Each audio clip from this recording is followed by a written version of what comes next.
একদিকে ফর্মে থাকা দেশের অন্যতম সেরা টি-20 ব্যাটার সাইফ হাসান, অন্যদিকে ইংলিশ খ্যাতিমান ওপেনার জেসন রয়।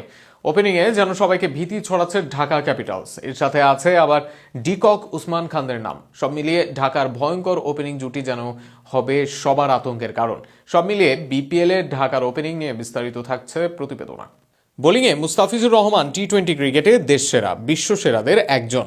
সেই ফিজকে নিজেদের ডেরা থেকে ছেড়ে দিয়েছে ঢাকা ক্যাপিটালস। শাকিব খানের ঢাকা তার বদলে রংপুরের ডেরা থেকে এনেছে এক ব্যাটারকে।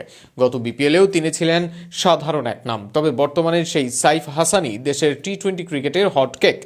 এশিয়া কাপে সাইফের পারফরমেন্স বদলে দিয়েছে সবকিছুই। একই সাথে তার ক্লাস 6 হিটিং ও ফেয়ারলেস ব্যাটিং অ্যাপ্রোচে মুগ্ধ হয়েছেন সবাই। তবে এক প্রান্তে সাইফের উপর ভরসা করেই ছাড়েনি ঢাকা। সাইফের সাথে ব্যাটিংয়ের জন্য আনা হচ্ছে আরও ভয়ানক একজন। তিনি English batter Jason Roy. Cricket ভক্তদের কাছে যিনি সুপরিচিত এক নাম। 64টি টি-20, 25 এভারেজ ও 138 স্ট্রাইক রেটে ব্যাট করেন। ওডিআই ক্রিকেটে যার স্ট্রাইক রেট 100-র অধিক, সেই রয়কে এবার নিজেদের ডেরায় নিয়েছে ঢাকা। প্রশ্ন হলো, এই জুটিকে কি আদৌ মাঠে দেখা যাবে, কিংবা একই সাথে এদের জ্বলে ওঠার সম্ভাবনা কতটুকু? জেসন রয়ের উত্থান বিপিএল দিয়ে, এরপর এই আসরে বারবার ফিরে এসেছেন রয়, সেটা নিজের প্রাইম টাইমেও। গত আসরেও রয় খেলেছেন, সেটা হারল্যান্ড গ্রুপের ঢাকা ক্যাপিটালসের হয়েই। এবারও একই ফ্রাঞ্চাইজি রয়কে নিজেদের ডেরায় ডাকছে। ফলে শুধু সোশ্যাল মিডিয়ায় নয়, মাঠের ক্রিকেটেই রয়কে দেখার সম্ভাবনাই বেশি। কিন্তু একই সাথে কি জ্বলে উঠতে পারবে এই জুটি?